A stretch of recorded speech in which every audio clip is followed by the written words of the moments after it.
Bonjour. Donc, pour un nouveau modèle économique et social, c'est la thématique de cette deuxième table ronde. Donc, Joël Casarero pour Construire autrement et Benjamin Baldacci qui est dans le comité de pilotage également de l'après en tant que simple citoyen. Donc, c'est peut-être une transition parfaite finalement en tant que juste membre de la société civile. Est-ce que vous pouvez nous expliquer la démarche, comment vous vous êtes retrouvé dans cet après, dans cette réflexion sur l'après? Comment je me suis retrouvé dans ça? J'ai entendu parler du coup de personnes qui se retrouveraient pour réfléchir à un monde de demain. Moi, ça fait quelques temps que je me dis que le modèle économique actuel ne fonctionne pas, qu'il faudrait changer les choses. Je l'ai abordé par d'autres biais précédemment dans ma vie, notamment l'éducation. Et j'ai trouvé l'idée intéressante. Du coup, je les ai contactés, je les ai rejoints, et ça tombait bien, ils prennent tout le monde au final, tout citoyen vivant ici. Voilà. Donc c'est parti. Et il y a beaucoup de personnes qui sont venues à titre individuel? Tout le monde est venu à titre individuel au final, même si ils peuvent appartenir à d'autres, à des associations, des fédérations, etc. Au final, ce sont les convictions des gens qui sont mises en avant et non des associations ou des fédérations. Alors, pour un modèle économique et social, c'est le sous-titre finalement pour un nouveau modèle économique et social en Nouvelle-Calédonie, c'est le sous-titre de la démarche de l'après. Joël, en quoi ça, pour le coup, vous œuvrez depuis longtemps dans le domaine économique et social, vous avez même tenté en politique de le porter, justement, on en parlait. À un moment, il faut peut-être le porter en politique. On a vu que c'était pas forcément simple. C'était pas une réussite, voilà. Je le confirme. Donc pour le coup, ce nouveau modèle économique et social, à quoi est-ce qu'il doit ressembler? Alors, faire un résumé, c'est toujours compliqué forcément, mais de quoi on part finalement pour le changer? C'est quoi la base? Aujourd'hui, c'était le bac de philo. Ouais. Et en fait, il faut se poser la question, à quoi ça sert l'économie si on ne crée pas plus de bonheur? C'est tout.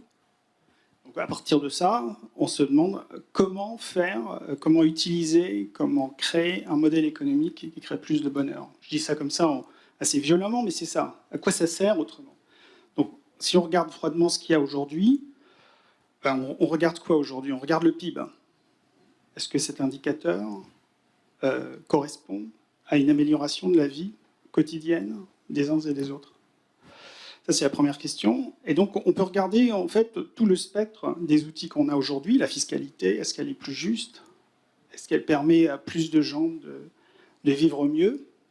Est-ce qu'il y a un sens finalement? Donc là, on n'a pas 4 heures pour développer ça, mais c'est ça l'idée, c'est-à-dire en fait, comment est-ce qu'on peut trouver les moyens pour vivre mieux ici, en Calédonie? C'est ça l'objectif de ce que nous, on a mis en place, savoir comment les grandes fonctions, la redistribution, comment, et l'allocation des ressources, comment est-ce qu'on peut utiliser au mieux les ressources qu'on a pour le plus grand nombre, pour le bien du plus grand nombre. Voilà. Alors c'est assez utilitariste, mais c'est la manière, à mon avis, la plus pragmatique d'essayer de trouver des solutions. Alors il y a une boîte à outils de solutions qu'on peut avoir, donc je vais en parler un petit peu. Alors, on a essayé vainement, mais je pense que ça fera école, hein, c'est d'utiliser en fait la fiscalité sous l'angle de la microtaxe sur les flux financiers. Bon, maintenant c'est à la mode un peu partout dans le monde, mais c'est pas mis en place. Pourquoi? Ça c'est le premier point. Donc ça c'est intéressant parce que si on considère par exemple la mise en place de la TGC par rapport à cette taxe-là, la TGC c'est quelque chose qui est fondamentalement inégalitaire et injuste. D'accord? C'est-à-dire que c'est les plus pauvres qui payent le plus par rapport à leurs revenus sur cette taxe. Maintenant, si on regarde les flux financiers, là, c'est beaucoup plus juste. Donc, on voit comment on met en place des systèmes et qui servent, quels sont les intérêts qui servent. Donc ça, c'est quelque chose qu'il faut toujours avoir en tête sur le modèle économique qu'on veut avoir. Encore une fois, le modèle économique, il sert un objectif, le bien-être pour le plus grand nombre. Est-ce qu'aujourd'hui, on met les moyens en adéquation, en alignement avec cette vision-là? Il me semble que non. Voilà, donc ça, c'est les choses qu'il va falloir, sur lesquelles on travaille. Donc on a proposé effectivement cette taxe, cette micro-taxe, il ne faut jamais parler de taxe, il faut parler de micro-taxe, sur les flux financiers. On a aussi essayé de réfléchir de manière coopérative sur ce qu'on appelle le revenu universel inconditionnel. Alors ça, c'est intéressant parce que le pape, il y a 2 jours, dans son nouveau livre, en parle. Alors que le pape dise, finalement, ça vaut le coup de regarder ça, c'est très intéressant. C'est une manière de redistribuer aussi la richesse indépendamment des conditions de vie des uns et des autres. Ça ne veut pas dire qu'il n'y ait pas de fiscalité, hein. Ça veut dire que tu as une fiscalité, mais elle est beaucoup plus juste. C'est-à-dire que les gens peuvent vivre dignement avec un minimum. C'est ça qu'il faut se régler comme curseur. Alors, c'est assez technique. En fait, c'est très fiscal. Donc, c'est lié à la fiscalité. Donc, je ne vais pas rentrer dans les détails, mais c'est très intéressant. On est un petit groupe de travail qui essayons de faire avancer ce sujet, qui est un sujet qui, alors là aussi, on se heurte à quoi? On se heurte finalement à l'habitude culturelle, on pourrait dire ça, c'est-à-dire la manière dont on pense les problèmes aujourd'hui. On a toujours finalement des tiroirs de solutions qui appartiennent au passé. Donc, on est incapable de dire qu'est-ce qu'il faudrait qu'on invente pour que ça puisse résoudre nos problèmes aujourd'hui. Le revenu universel, c'est un vieux sujet, mais il y a la microtaxe, ça peut être aussi un vieux sujet, mais on ne les met pas en place. Et c'est ça qui est intéressant, de savoir pourquoi on ne les met pas en place. Parce que ça pourrait résoudre certains problèmes, voire beaucoup de problèmes. Et ça a un impact social. Encore une fois, l'économie, elle ne vaut la peine d'être mise en place que si elle sert un intérêt social. Autrement, ça ne sert à rien. Je veux dire, quand on regarde le PIB, est-ce que quelqu'un dira bon, je vais créer plus de richesse, je vais être plus riche parce que le PIB a monté de 1% ou... Par contre, ce qu'on peut dire, c'est que si le PIB baisse, qui est qu'à l'heure actuelle, on va s'appauvrir. Ça, c'est sûr. On va avoir moins de revenus. Mais il ne faut pas regarder uniquement ça. Donc ça, c'est la boîte à outils. Donc on peut citer ces 2 outils qui sont un petit peu innovants, hein, puisque ça n'a pas été mis en place. Et visiblement, il y a pas mal. On pourrait, en Calédonie, les mettre en place. C'est relativement simple. Mais je pense qu'il y a une barrière culturelle qui est au-delà même de savoir si c'est politique citoyen ou citoyen politique, c'est les barrières mentales. C'est les plus dures, parce qu'on ne s'en rend pas compte.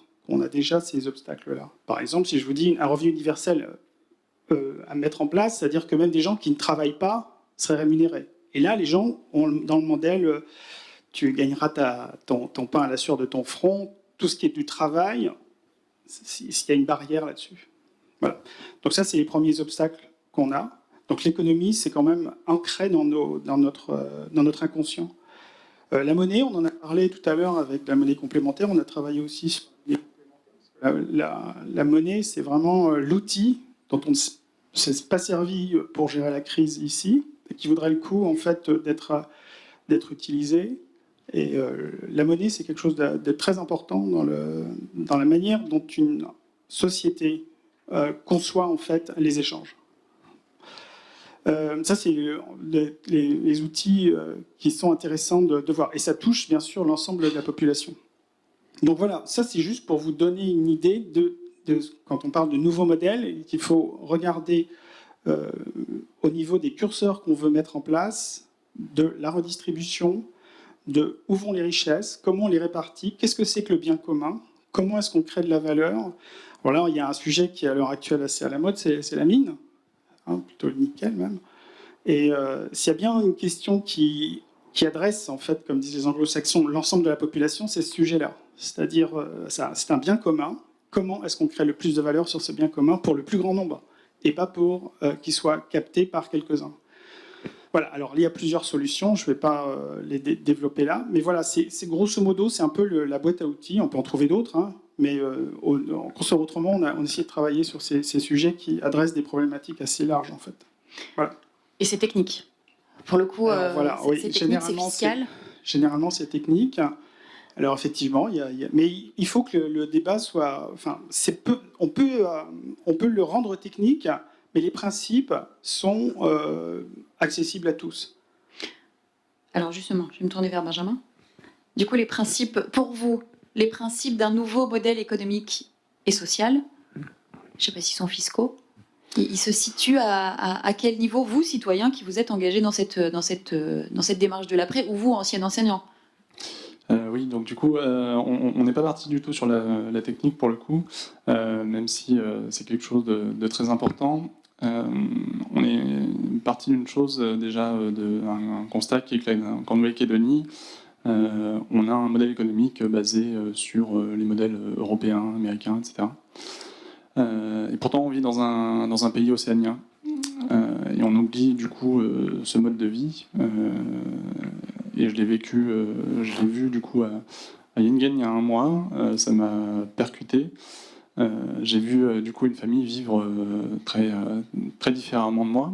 Moi qui travaille 5 jours par semaine et qui travaille pour vivre, eux vivaient, travaillaient un peu lorsqu'ils avaient besoin, cultivaient leurs terres, etc. Et on a rencontré leurs enfants qui étaient très éveillés au final. Alors ils vont à l'école, évidemment, mais ils vivent une vie à côté qui n'a rien à voir avec celle de mon fils de 11 mois aujourd'hui, qui va à la crèche, et puis quand il rentre à la maison, il est à la maison, etc. La vie qu'on peut avoir tous à Nouméa.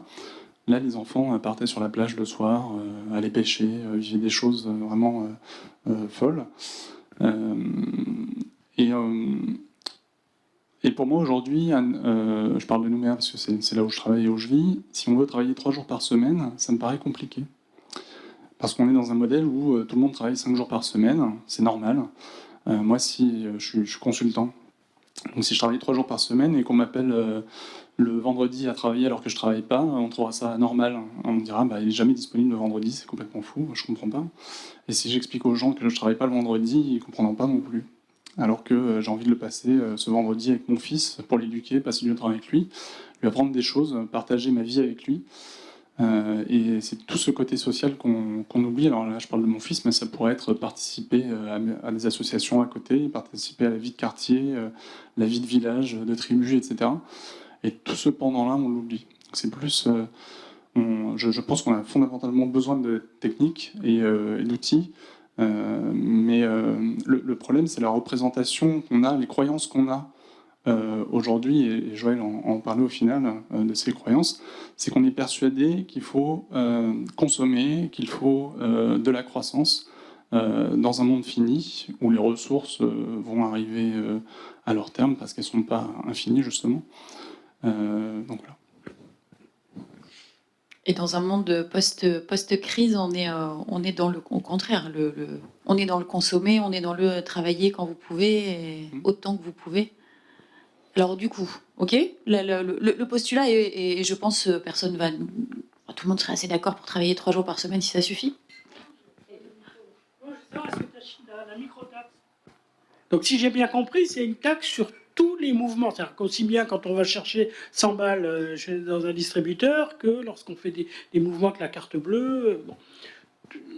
Toutes ces actions-là. Donc est-ce que tu l'as chiffré précisément ou relativement précisément? Parce que je crois que c'est en dizaines de milliards, ça. Oui, c'est ça. Exactement. En fait, la monnaie fiduciaire, c'est la monnaie avec des pièces et des trucs, c'est que 3% du volume des transactions qu'il y a. Donc l'idée, c'est de prendre 1 franc, par exemple, ou 2 francs sur une transaction. C'est de prendre sur chaque transaction, un faible pourcentage. Bon, alors dit comme ça, c'est génial parce que ça remplacerait la TGC, ça remplacerait toutes les taxes et impôts qui existent en Calédonie. Donc dit comme ça, c'est proprement génial. Alors pourquoi ça ne fonctionne pas? Pourquoi on ne le fait pas? Et pourquoi aucun pays du monde le fait? Alors, généralement, c'est pas parce que les autres l'ont pas fait que c'est mal. Hein, on fait rien autrement. Aujourd'hui, on a la possibilité de le faire. C'est ça qu'il faut avoir. C'est une opportunité. S'il n'y a pas de lézard, c'est de savoir pourquoi est-ce qu'on ne le met pas en place. Oui. C'est simple, j'ai un petit peu évoqué tout à l'heure, c'est qu'en fait, autant la TGC, elle pèse de manière beaucoup plus sur les plus faibles revenus que sur les plus riches, autant la microtaxe, elle pèse lourdement. Si vous êtes faut être remonté, par exemple, des dividendes sur des milliards, ça va peser lourdement. D'accord ? Ce sera indolore pour l'actionnaire, mais au niveau du volume, c'est important. Donc effectivement, plus vous faites des opérations au niveau des flux internationaux, vous faites peut-être de l'optimisation fiscale, moins ce sera avantageux. Donc voilà, je vous donne un petit peu Je te donne un petit peu les raisons pour lesquelles on n'a pas l'intérêt aujourd'hui à les mettre en place. Je voulais simplement vous répondre. Quand je vous entends parler, je me rappelle sur 1968. Vous êtes bien dans le même schéma que les étudiants de l'époque qui voulaient refaire le monde. Donc c'est bien. On a vu ce que ça a donné 40 ans plus tard. Simplement, je vous ai entendu dire que ce serait bien de travailler 3 jours et que le reste du temps, vous le consacriez à vos loisirs. On ne travaille pas que pour ça, on travaille aussi pour le reste de la société, pour construire des hôpitaux, pour construire des routes, on crée de la richesse. Donc si on ne travaille que pour soi, c'est sûr que moi aussi je veux travailler 2 jours et demi, mais on travaille aussi pour les autres, il faut aussi avoir ce concept-là. Quant à vous, monsieur, vous me parlez de la TGC, c'est vrai que tout le monde la paye, mais c'est le seul impôt égalitaire parce que tout le monde paye le même taux. Pour le moment, c'est comme ça. Que vous soyez riche ou pauvre, vous payez 10-12% ou 6%, tout le monde paye le même... Ah si, pour le moment, ça marche comme ça. C'est pas vécu de manière égalitaire, mais tout le monde, c'est égalitaire au niveau montant de la taxe. Donc, on peut inventer autre chose, je suis tout à fait d'accord, mais je veux dire, pour le moment, il y a 157 pays qui l'ont adopté, c'est quand même pas tous des imbéciles. Donc, non, c'est les pays endettés, c'est pas pareil. Oui, mais... Ouais. C'est vrai qu'on gère en fait une dette grâce au ratio fiscal que vous allez pouvoir lever. Donc effectivement, si vous voulez faire de la dette, vous avez intérêt à mettre de la TGC. Voilà. Oui, d'accord.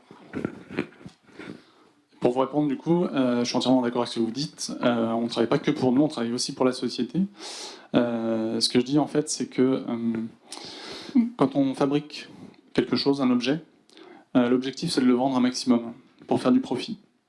D'accord ? C'est pas pour construire un hôpital, c'est vraiment pour faire du profit. Il y a les deux qui rentrent en compte forcément parce qu'il y a des taxes derrière, il y a des impôts, etc. Ça, je suis entièrement d'accord.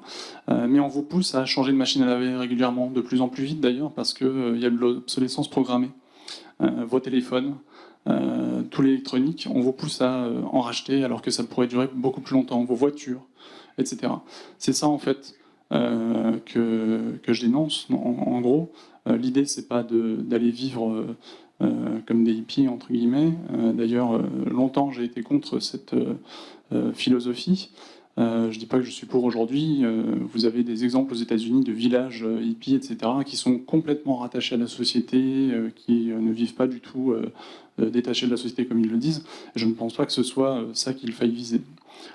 Par contre, je suis persuadé qu'il faille adapter l'économie, déjà que ce soit plus local, que ça tourne plus en local qu'en import, par exemple, qu'on puisse s'adapter aux cultures aussi des différentes communautés, parce qu'aujourd'hui, on a quand même copié-collé un système sur un pays qui ne pouvait peut-être pas ou ne correspond pas.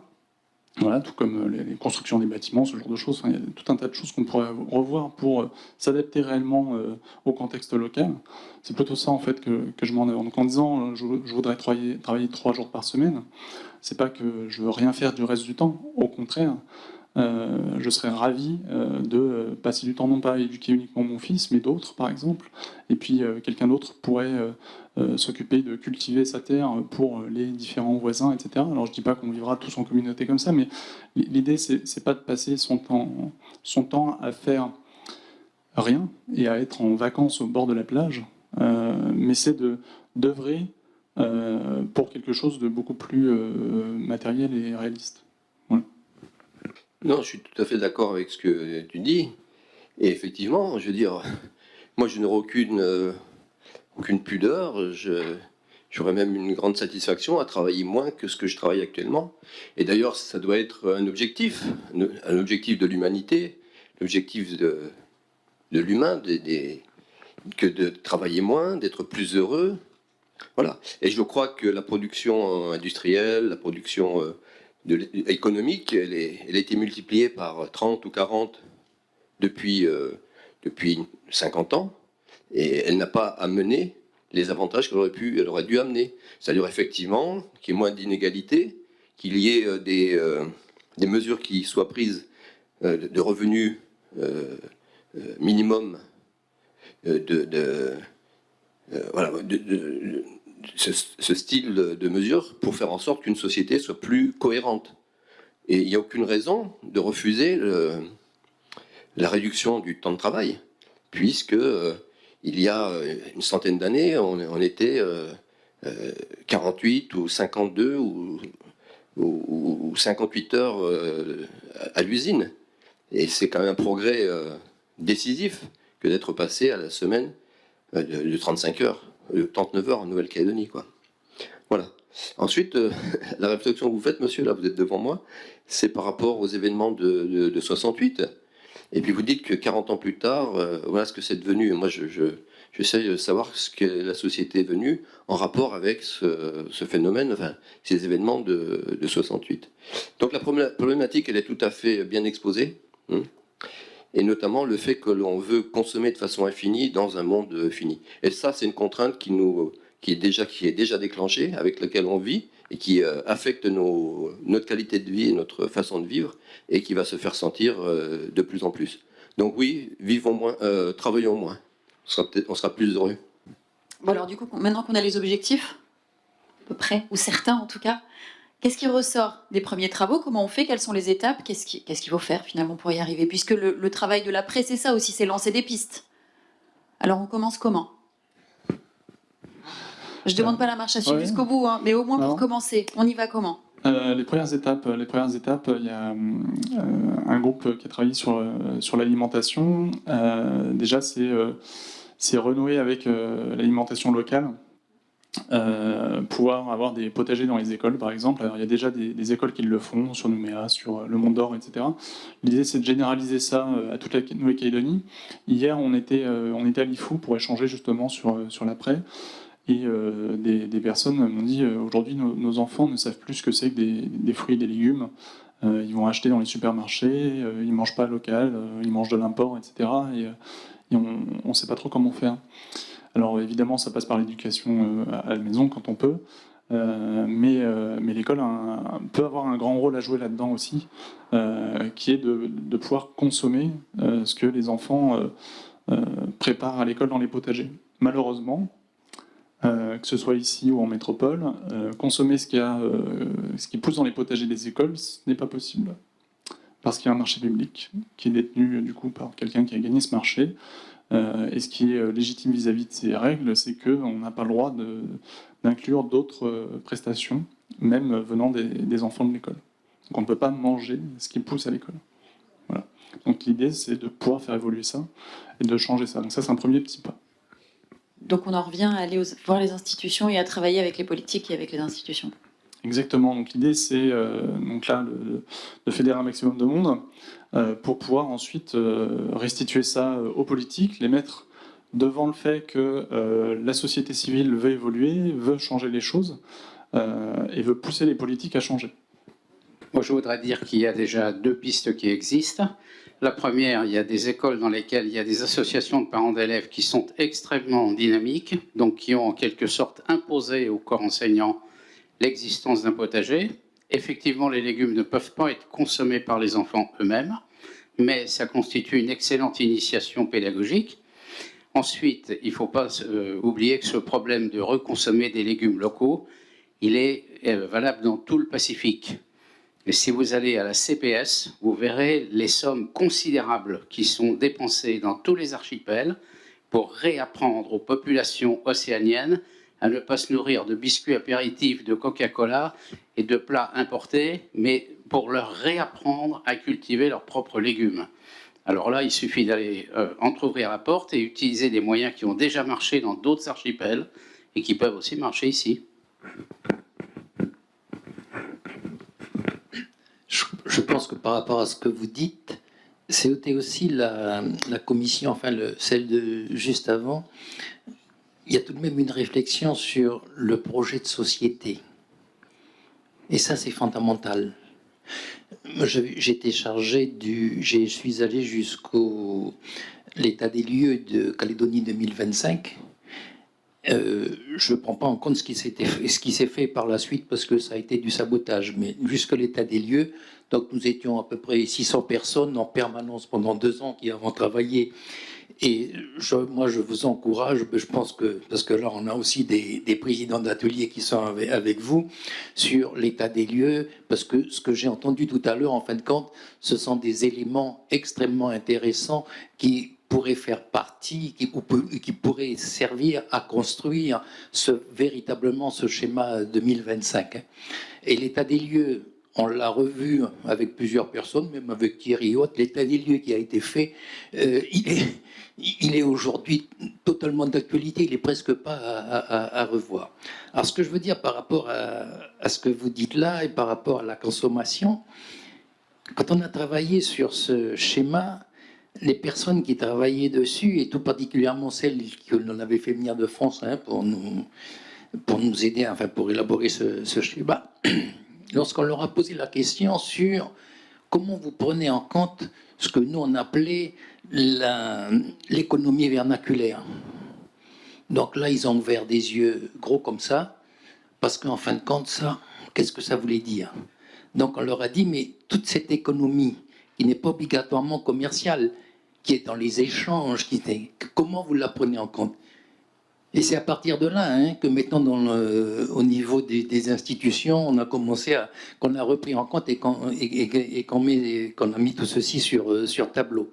Donc ça, c'est extrêmement important parce que c'est aussi tout le projet de société, parce que ces gens qui sont sur les champs, qui cultivent, qui font les échanges, comment ces gens-là, dans la société, comment qu'on peut les vivre? Pourquoi ces gens-là n'ont-ils pas de retraite? Pourquoi ces gens-là n'ont-ils pas de revenus? Pourquoi? Donc ça revient tout à l'heure à ce que vous parliez du revenu universel, qui peut tendre à... Donc c'est en fin de compte toute la réflexion sur la société qu'il faut que l'on ait. Et ça, en fin de compte, si vous l'avez, vous réglez le problème de la consommation ou des gosses qui vont savoir qu'est-ce que c'est qu'un champ, qu'est-ce que c'est que replanter.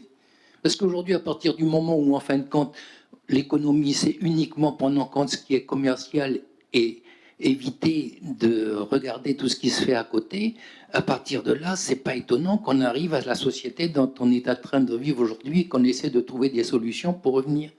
Donc c'est ce sujet de fond, ce projet de société qu'il faut qu'on soit capable d'aborder et que moi j'encourage, je vous encourage tous à l'apporter. Sinon, on met un peu la charrue avant les bœufs. Donc j'ai pas pris la parole tout à l'heure. J'ai pas voulu, parce que c'était déjà assez lent, mais c'est ce que je disais d'ailleurs à Thierry en sortant, la charrue est un peu mise avant les bœufs. Hein, on est dans une démocratie, donc les gens vont vous dire, excusez-nous, on est élus, donc on est là pour... Donc ça veut donc dire, encore une fois, que les éléments qui sont apportés là, ce sont des éléments qui vont devoir être des éléments qui seront dans la Constitution, dans le projet de société demain, pour obliger à... Sinon, si on n'oblige pas à... on aura toujours ce problème que l'on a aujourd'hui, c'est-à-dire tout ce que l'on est en train de vivre en ce moment, où le politique, une fois qu'il est élu, bien écoutez, c'est moi, point final. Pour rejoindre ce que vous dites, hier à l'IFO, j'avais un échange intéressant sur une problématique qui était soulevée par quelqu'un qui me disait oui, le problème aujourd'hui, c'est les politiques qui font ce qu'ils ont envie et qui ne pensent pas au pays. J'aurais dit, mais du coup, comment on fait pour qu'ils pensent au pays? Parce qu'on ne peut pas imposer ça aux gens comme ça, de penser au pays, etc., à moins d'avoir que des bienfaiteurs à la tête du pays.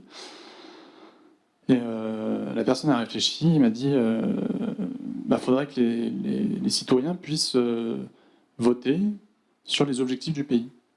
Dire, voilà, l'alimentation, c'est le point, c'est le numéro 1, etc., etc. Et qu'ensuite, il y ait... qu'on puisse du coup mesurer le résultat du politique dans ses objectifs et que les citoyens puissent intervenir. Donc il y a des systèmes en place un peu partout dans le monde. En Suisse, ils font des votes, ce qu'ils appellent des votations sur plein de sujets, etc. Je ne dis pas que c'est le système à utiliser ici, mais il y a des choses qui existent et qu'on pourrait mettre en place assez simplement parce qu'en plus on a la main dessus. Donc je vous rejoins sur le sujet. Je vais rebondir. Effectivement, en fait, c'est savoir à quoi ça sert. Pourquoi on fait société Et quelle est l'utilité de lever l'impôt? Qu'est-ce que c'est que vivre avec dignité, hein? Qu'est-ce que c'est que la dignité? Comment est-ce que toutes ces questions, en fait, c'est savoir comment on redistribue, comment on alloue les ressources, comment on les gère. Et c'est ça, en fait, le projet. Donc on retrouve après la culture du jardin, etc. Mais tout ça, effectivement, c'est une approche qui est fondamentalement sur à quoi ça sert au niveau pour l'homme. On n'est pas là non plus pour servir des intérêts qui seraient étrangers, hein, qui seraient, quand je dis étrangers, c'est-à-dire au-delà en fait des besoins humains. C'est ça en fait. Alors après, on peut dire qu'est-ce qui est nécessaire, qu'est-ce qui est suffisant, qu'est-ce qui est du superflu. Alors ça, c'est encore une autre question philosophique. Mais au niveau du projet de société, il faut vraiment qu'il soit en alignement avec le projet économique. Plutôt l'inverse, c'est-à-dire que l'économie doit servir le projet de société. C'est en ce sens où, effectivement, dans la boîte à outils qu'on peut avoir, qui n'a pas été mis en place ailleurs, forcément, pas forcément. Mais nous, il faut penser notre problème dans notre espace de problème, pas en dehors d'autres considérations.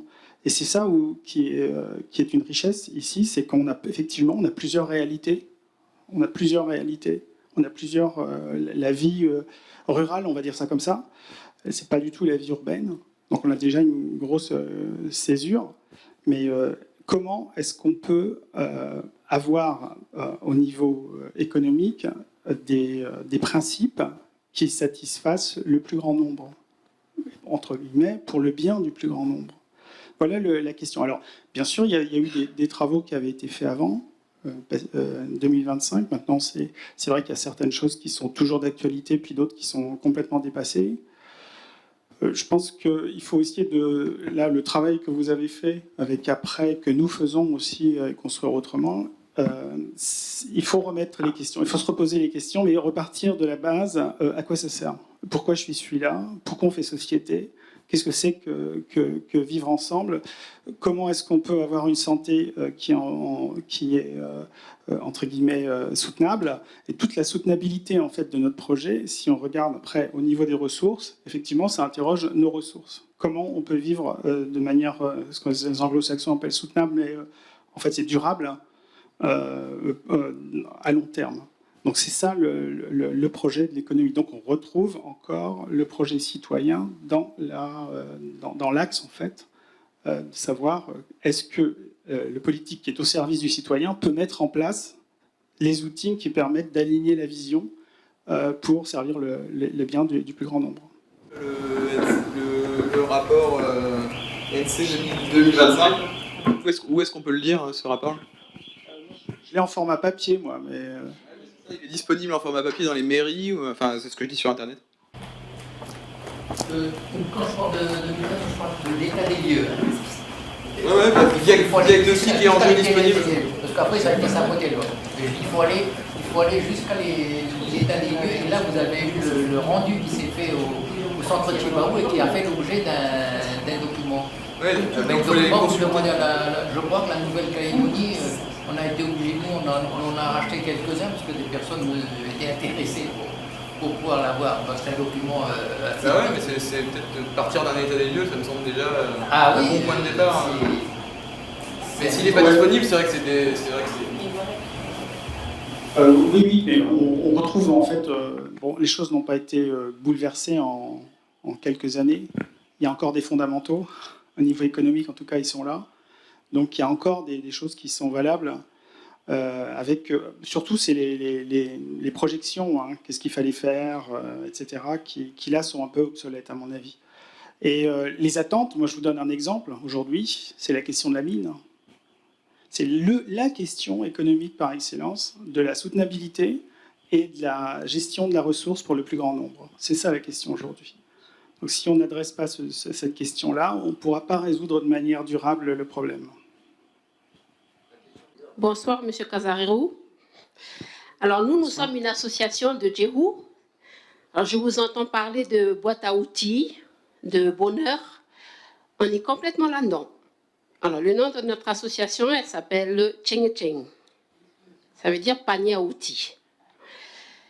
Et notre objectif, c'est l'homme. Se préoccuper de son bonheur, de son épanouissement. Voilà. plein d'autres choses. Et dans Cheng Cheng, nous, on ne parle pas d'argent. Parce que quand on va commencer à parler de l'argent, c'est même plus la peine. Ça va être conflit. On est un groupe de citoyens et on s'est dit, ben, on ne va pas attendre les politiques, parce qu'on pourra attendre des éternités. On s'est dit, on va se rassembler, on va mutualiser nos forces, nos compétences. Celui qui est disponible, qui a envie de faire, comme on dit en adieu, vimiari, être disponible, et je pense que vous savez ce que ça veut dire vimiari, pour dire que on peut ensemble faire des choses sans demander de l'argent. Comment, avec ce qu'on est, ce qu'on a, on peut avancer, faire avancer le pays. Et moi, je pense que le postulat, il est plutôt là. Au lieu de se plaindre, c'est de dire comment on va faire les choses. Comment on peut être utile pour Jéhu, pour les 8 pays Kanak. Parce que sinon, on va toujours attendre. Et dans notre panier d'outils, il y en a plusieurs. Je vais en citer un qu'on appelle la vanille, qui pour nous est le lien social. Alors la vanille est une histoire sur Jéhu, que nous on a appris par un vieux du district de Lossi, que quand l'évangile est arrivé, il a amené deux nourritures, la nourriture spirituelle et la nourriture du corps. La nourriture spirituelle avec la Bible, et la nourriture physique, la vanille. Alors pourquoi on est parti sur la vanille? Parce que la problématique sur l'IFU, les bingos, voilà. Et le reste, il y a un souci d'argent, effectivement. Et comment on est parti? On s'est dit, ben, pourquoi pas repartir? On a mené notre petite enquête auprès des anciens planteurs pour leur dire, ben voilà, qu'est-ce qui a fait que il n'y a plus autant de production. Et on sait très bien que la production, elle a fortement baissé. Mais on se dit, tant pis. Parce que nous, à l'IFU, ben, si on a l'agriculture, la mer, on n'a pas le nickel qu'il y a ici en Grande Terre. On se dit, ben, on va relancer. Parce que si nos vieux, ils ont emmené ça, c'est qu'ils ne sont pas si bêtes que ça. C'est à nous, la jeune génération, de faire. Eh bien, on a fait notre petit chemin de croix, on a mené notre petite enquête, puis on s'est dit, ben voilà, pourquoi pas, on va se lancer là-dedans. Avec nos moyens financiers, ben on s'est débrouillé. On a fait nos petits courriers qu'on a envoyés un peu à droite et à gauche. Et ceux qui nous ont aidés pour payer notre broyeur, ce sont nos frères maoris. Ils nous ont donné 900 000 francs pour l'achat d'un broyeur qui coûte 1 665 000. Et le reste, ben avec les jeunes papas et les jeunes mamans, on s'est dit, ben on va se débrouiller, on va vendre du santal. Il y a eu des donateurs privés et on a avancé. L'autre outil, puisqu'on parle d'outils, on a le cocotier. Et Dieu sait la place du cocotier dans la culture kanak. Il n'y a pas que le nickel. Après, moi, je pense qu'il faut rassembler. Il y a des forces vives.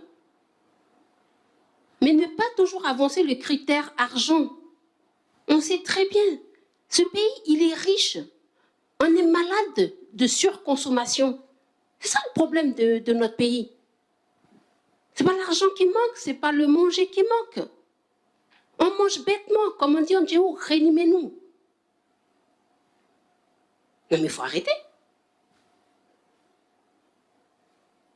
Moi, je pense qu'il faut... Je suis d'accord avec le monsieur, il faut revenir sur les valeurs fondamentales.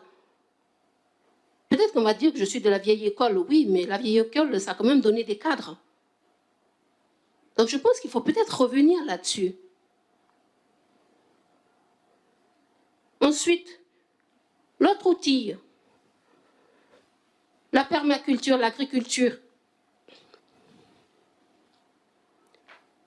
Notre lien à la terre, la culture kanak, elle est quand même basée là-dessus.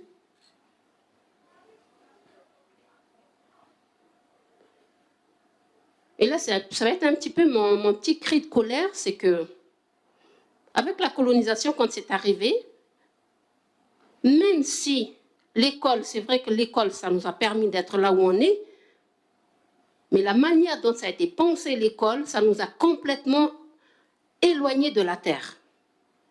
Parce que normalement, si on ne nous a pas éloignés de la terre, et pour reprendre le discours de M.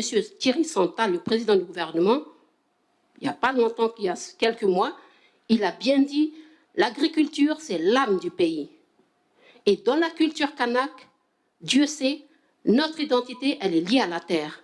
Donc il ne fallait pas nous éloigner de la terre, de l'agriculture.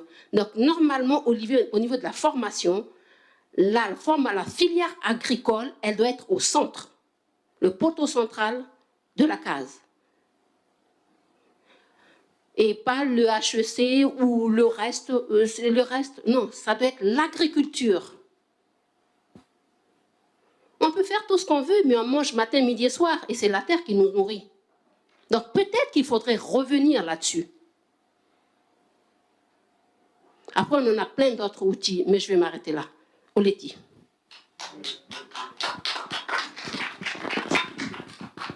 Oui, effectivement, merci pour cette intervention.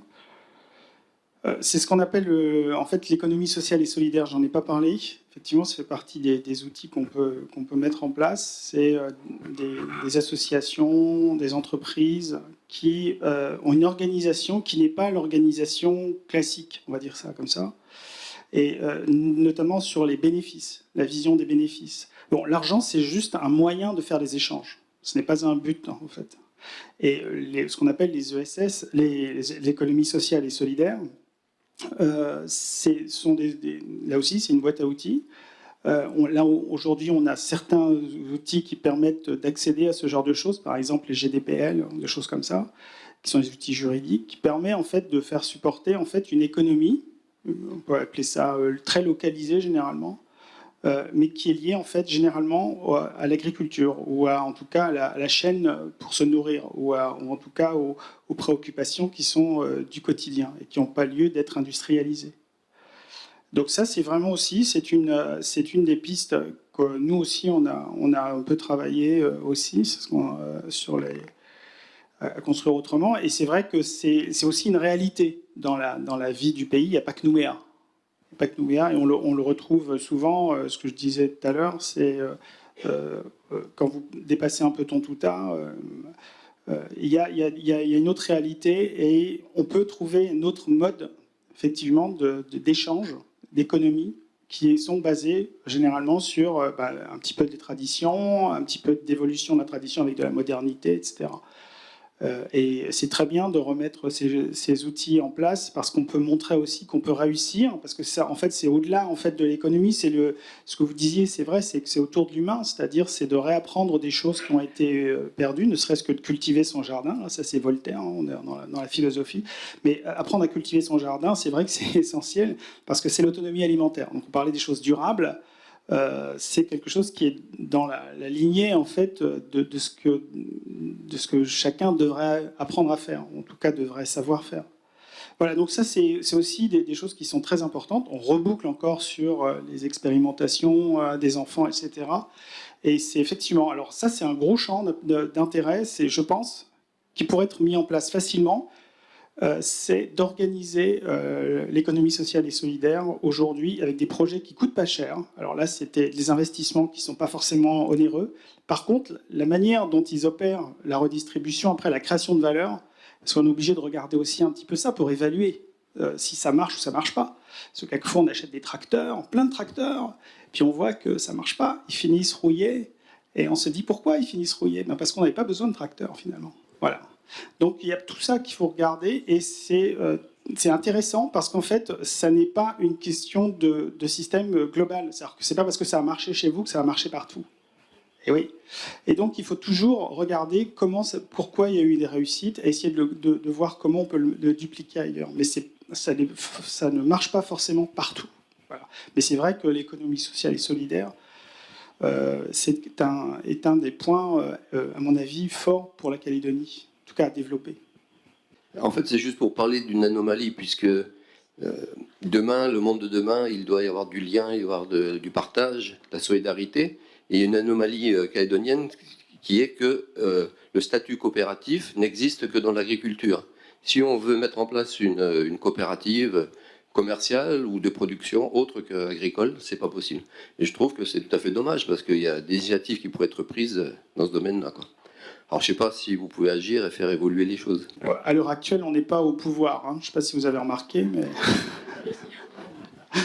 Mais on essaye de faire passer des messages. Effectivement, on fait passer des messages et on discute avec des gens qui viennent aussi nous consulter parce qu'ils ont besoin d'idées.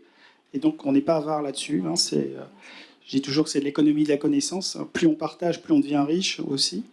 Et ça, c'est vrai qu'il faut qu'on puisse utiliser, mettre en place des outils juridiques pour qu'on soit en fait aligné avec nos besoins. Ça paraît évident aussi. Vous voulez rajouter quelque chose ? Oui, je voulais juste rajouter, ce sera peut-être en lien avec la première table ronde par rapport aux politiques.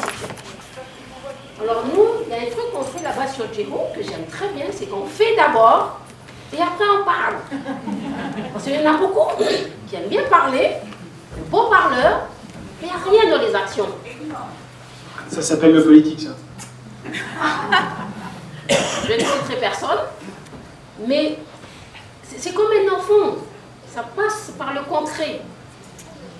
Il faut toucher les choses, il faut faire, il faut expérimenter, il faut évaluer. Mais tu le fais à ta hauteur, avec tes moyens, sans te plaindre encore une fois. Et après, si ça intéresse la droite, la gauche, le centre, peu importe, ils viendront. Pour moi, c'est ça la citoyenneté. Je voudrais juste réagir par rapport à ce que vous dites, que je trouve vraiment important. Il y a beaucoup de richesses en Nouvelle-Calédonie, que ce soit les ressources, mais aussi les projets qui se lancent, les gens qui font, justement. Il y en a partout, sur la Grande Terre, sur les îles. Et ce que je trouve dommage, c'est qu'on n'entend pas parler, ou alors très occasionnellement, comme là, du coup. Et par chance, pour ça, on n'a pas besoin des politiques. On peut le faire par nous-mêmes. On peut en parler aux gens qu'on croise au fur et à mesure, et ça va se répandre petit à petit. On aura entendu parler de gens qui ont fait telle ou telle chose à tel endroit.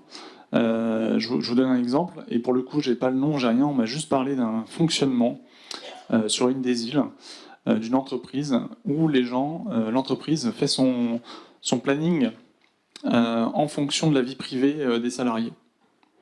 C'est-à-dire que les gens travaillent à 60% du temps déjà. Ne travaille pas à 100%, on prend en compte les mariages, les enterrements, on prend en compte le fait qu'un tel va passer du temps avec ses enfants à tel moment, un tel va pas faire son potager, etc., etc. Il y a zéro absentéisme. Vous allez sur Nouméa, dans les grosses entreprises, on se plaint de l'absentéisme. On se plaint du fait que les gens ne préviennent pas au dernier moment, que les gens soient à des mariages, etc. Pourquoi est-ce qu'on ne fait pas évoluer nos modèles d'entreprise pour aller dans ce sens-là, pour avoir du coup un modèle économique où la vie, le social, rejoint l'entreprise. Alors après, qu'on travaille à 60 ou 100%, ça ne change pas grand-chose, mais qu'on adapte notre travail aux choses importantes de la vie. Alors moi, si tu veux bien, je vais rebondir aux deux. Ta version dans l'entreprise, je suis chef d'entreprise, et la réflexion de madame. J'ai pas fait le début de la table ronde, mais fruits et légumes, ça me parle. Je suis dans l'interprofession fruits et légumes, c'est pas mon métier. Et l'entreprise, j'y suis tous les jours. On connaît le calendrier des uns des autres, on connaît les contraintes des uns et des autres. Mais notre problème, très souvent, c'est pas ça. C'est la règle. Il y a la DTE, il y a la CAFAT, il y a tout ça. On peut pas prendre un tel, puis après l'autre, sinon on se fait tomber dessus. Moi, j'ai déjà proposé des équipes tournantes. Il y a 10 salaires, par exemple, qui vont aller vers 20 personnes. Parce que, justement, ils tournent. Voilà, tu as vite fait de te faire prendre un sandwich et puis c'est mort. Donc, oui, il faut faire évoluer. Il faut faire évoluer les textes. Mais on a les lois de pays, on peut faire ce qu'on veut. Bon sang. Et pour... je vais y aller comme ça, vous m'entendez? Oui. J'aime pas du tout ce truc. Ah bon, pardon. Donc, les fruits, les légumes, notre quotidien. Bon sang de bois. On sait plus faire. On sait plus faire. On a fait 1897 3 millions de boîtes de viande qui partent en métropole, ministère de la Guerre. On a nourri Nouméa avec les îles en fruits et légumes. Mais c'est pas qu'on ne sait pas faire, c'est qu'on ne fait plus. Parce qu'on ne veut plus de nous. On a des systèmes d'importation pure et dure qui sont plus forts que des choses simples. C'est pas être pour ou contre l'importation, c'est pour ou contre ce dont nous n'avons pas besoin ou ce dont nous avons besoin. Et là aussi, c'est lié au texte, à la loi.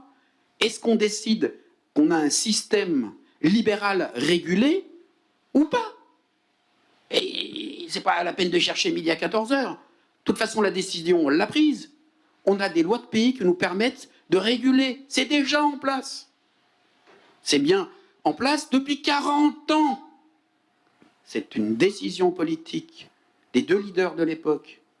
On développe, mais on développe au niveau de chacun, en fonction de l'espace de chacun. Et on ne compare pas deux modèles. Ils marchent de front, côte à côte, avec des passerelles. Mais ça, on en a déjà parlé, NC 2025. Et avant NC 2025, c'est mon coup de gueule, on ne fait que revenir.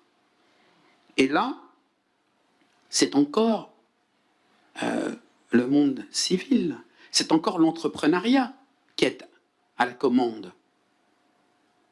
Pour espérer, un tant soit peu, une réaction du monde politique. Madame, elle l'a dit, gauche, droite, centre, on s'en tape, on s'en fout. On peut dans l'intérêt général tout faire. Est-ce qu'on en a envie? Eh bien, si nous sommes assez forts pour le dire, le crier, peut-être qu'alors certains l'entendront. Il me semble que ça frétille de l'oreille chez certains. Moi, j'y crois. J'y crois parce que j'ai pas le choix. Je suis heureux d'être content. Donc je m'en contente. Et comme je le dis souvent, c'est pas plus mal que si c'était pire. Je vous propose que ce soit la conclusion de cette table ronde. Merci Eric, ce magnifique speech de conclusion qui en revient quand même à la même chose. Il faut être nombreux il faut que la société civile se fédère nombreuse pour pouvoir arriver face aux politiques et faire changer les choses. Bref, donc c'est le moment, visiblement, d'après ce que dit l'après, hein, avant de dire rendez-vous dans 5 ans.